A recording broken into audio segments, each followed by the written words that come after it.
Good morning, everybody. Good morning, Mr. Speaker. Morning. Last night, and again this morning, I spoke with President-elect Donald Trump, and I congratulated him on his great victory.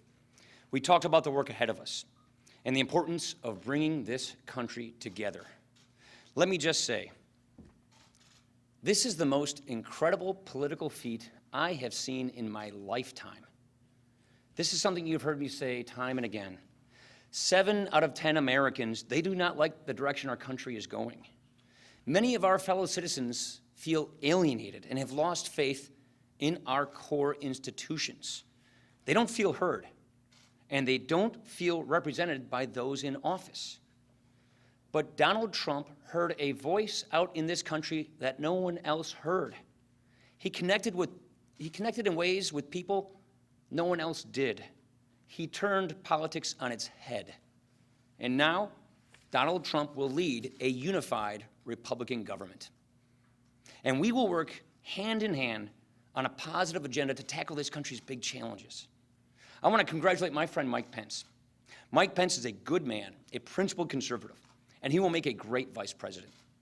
I want to congratulate Reince Priebus. You need to know how proud we are in Wisconsin of Reince Priebus. What he has done to rebuild our party is remarkable.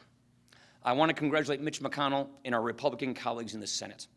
I want to congratulate Ron Johnson, something that we worked so hard here at home on his victory. Ron, Scott Walker, and I just spent 4 days on a bus in Wisconsin, crisscrossing this state, urging all Republicans to come together to unify to win, and that's exactly what happened. It was close quarters at time, and it was worth it to get Ron back in the next 6 years. Of course, I'm immensely proud of the campaign that our House members and our candidates ran. I want to congratulate Greg Walden and the team at the NRCC and our entire House leadership team. What a phenomenal job. Look at it this way. Our House majority is bigger than expected. We won more seats than anyone expected, and much of that is thanks to Donald Trump. Donald Trump provided the kind of coattails that got a lot of people over the finish line so that we could maintain our strong House and Senate majorities. Now we have important work to do. Many months ago, Republicans in the House united around a bold, specific agenda for this country.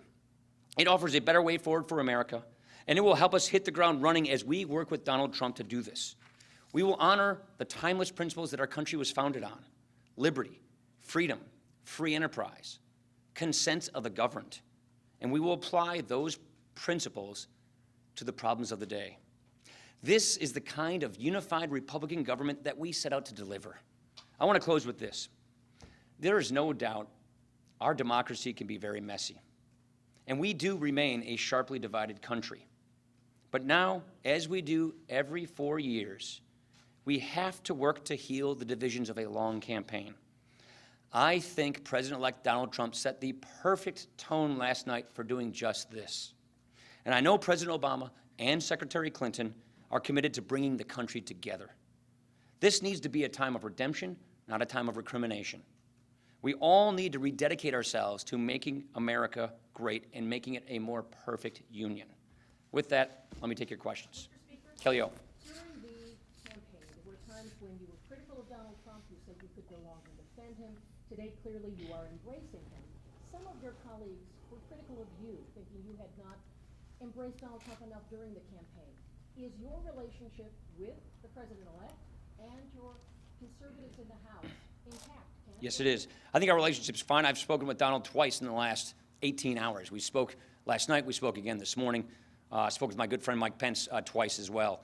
I think we are going to hit the ground running. We are already talking about getting our transitions working together. We're very excited. Look, Kelly, when I say 7 out of 10 Americans don't like the direction the country's going, they just voted. I think what Donald Trump just pulled off is an enormous political feat. It's an enormous feat in that he heard those voices that were out there that other people weren't hearing, and he just earned a mandate, and we now just have that unified Republican government. If you listen to us in the closing days of this campaign, whether it was crisscrossing America or crisscrossing Wisconsin, we were making an appeal to our fellow citizens and to all Republicans to come home and to unify, and we did just that, and that's why I'm excited about where we are. Mr. Speaker. Yeah. During any of your conversations with the president-elect, did he assure you that he supports your speakership? We had great conversations about how we work together on the transition to make this work together. We're trying to get our schedules lined up to meet, to flesh out how we build our transition. how we go forward. And so, yes, I'm very excited about our ability to work together. Yeah. What do you say to voters in Wisconsin and nationwide who were concerned about some of the things that you were concerned about during this campaign? President-elect Trump's comments about women, Yeah. Muslims, and Latinos. What do you say to people who are concerned? I'll say to Wisconsinites what I said to Wisconsinites before the election. Look at these issues. Look at the potential for our country. Look at the direction we've been going. Look at the direction we need to go. And look at what a unified Republican government can get you. Look, I'm really proud of the fact that for the first time since 1984, Wisconsin's 10 electoral votes went to Republicans. This is an enormous feat. But frankly, you saw the Marquette poll. I mean, Charles, you saw it. We didn't think it could happen. Donald Trump turned it on its head. Donald Trump delivered the 10 electoral votes. And by the way, he helped elect a strong majority in the Senate and a strong majority in the House. Charles. Let me ask you about that. You use the word mandate. You're going to repeal and replace Obamacare. How quickly, how soon, what does it look like? And what do you say to those folks that just don't feel like he is going to be their president? I think after a tough campaign where people believe that they were pitching so hard from one side or the other, the time is to heal and to unify. This health care law, Charles, is not a popular law. This health care law is collapsing under its own weight. And so to your specific question about repealing and replacing Obamacare, this Congress, this House majority, this Senate majority has already demonstrated and proven we're able to pass that legislation and put it on the president's desk. Problem is, President Obama vetoed it. Now we have President Trump coming who is asking us to do this. So with unified Republican government, we can fix this. We can fix these problems. Look, it's not just the health care law that we can replace, because we now have shown the willingness and the ability to do it. There's so many more things that I'm excited about. Think about the laid-off coal workers now who see relief coming. Think about the farmers here in Wisconsin who are being harassed by the EPA and the waters of the USA. Think about the ranchers in the West who are getting harassed by the Interior Department, or the laid-off timber workers. There is relief coming. This is good for our country. This means that we can lift the oppressive weight of the regulatory state. We can restore the Constitution. Think about the conservative, Constitution-respecting judges that will be nominated. This is very exciting. Tim.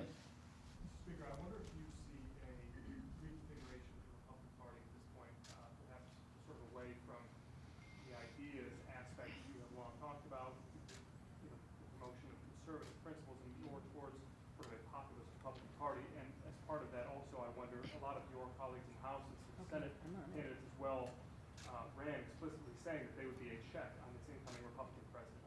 And I wonder, as Speaker, what is the balance you need to strike now between working with President? It's a good question. Trying to hedge, to make sure that national government does not repeat the mistakes of the latter half of the George W. Bush. I think the mistakes of the Republican government is that we didn't do the right thing at the right time. I think the mistakes that we made in the past is we didn't seize the opportunity when it presented itself. The opportunity is now here, and the opportunity is to go big, to go bold, and to get things done for the people of this country. And there are various different kinds of conservatives and different kinds of Republicans. We all come from different corners of our party. The key here is not only to unify and merge these approaches, as you just described, but to also invite everyone else in the country to get us focused on our solutions. What I see here is great potential. What I see here is with a unified government and not having more of this protracted, divided government that has been plaguing us for so many years, what I see now here with a unified government is the opportunity to get back to work for the American people. Donald Trump pulled off an amazing political feat. He deserves tremendous credit for that. It helped us keep our majorities, but it also showed the country that people don't like the direction we were going. We need to change direction. And what I'm excited about is we in Congress, along with our nominee, who is now the president-elect, offered a very specific and clear and coherent agenda on which direction we should take the country. And that is now the direction we're going to go. And that's why I'm excited about working with our president-elect, working with our vice president-elect on the transition to make sure that we hit the ground running. Mr. Speaker? Yeah. Speaker, you say you want to unify the country, bring people together. I'm hearing a pervasive sense of fear from many people this morning. They don't know what to expect. They're worried about civil liberties being violated, things Mr. Trump has suggested during the campaign. What do you say to that? Well, Frank, I don't think people should be worried about civil liberties being violated, because take a look at the judges that he's already said he would choose from to put on the Supreme Court. These are judges that actually respect the Bill of Rights, that respect the Constitution. I think one of the biggest victories of this race is the Constitution itself. And so for those people who are concerned, or for those people who who clearly didn't want the Republicans to win.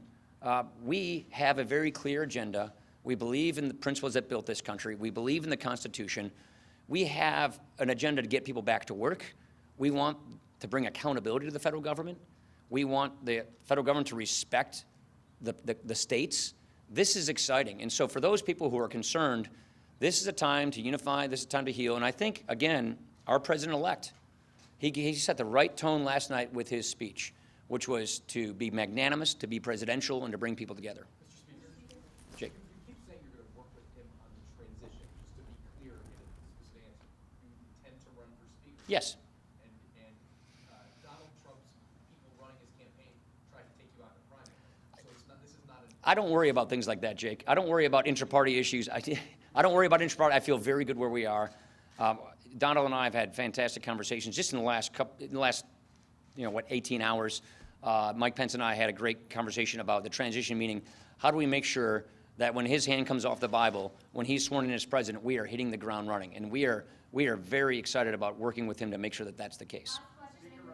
Yeah. In terms of hitting the ground running, you've got the lame duck coming up. I'm wondering if you were changing your approach on what you're going to do with the short-term spending bill, and are you going to reopen a budget bill so you can do budget reconciliation for tax reform or I won't get into the reconciliation issues. I think that's something to be predetermined. I want to sit down with our president-elect and his team to talk about what they want to achieve in the lame duck, what work they want to see taken care of now, what work they would like to take up when they come in office. This is something that we're going to have to plan with our president-elect on this transition. But I got to tell you, having been involved in these lame ducks before, it is very exciting to be going into a lame duck where we have a Republican president following right after it.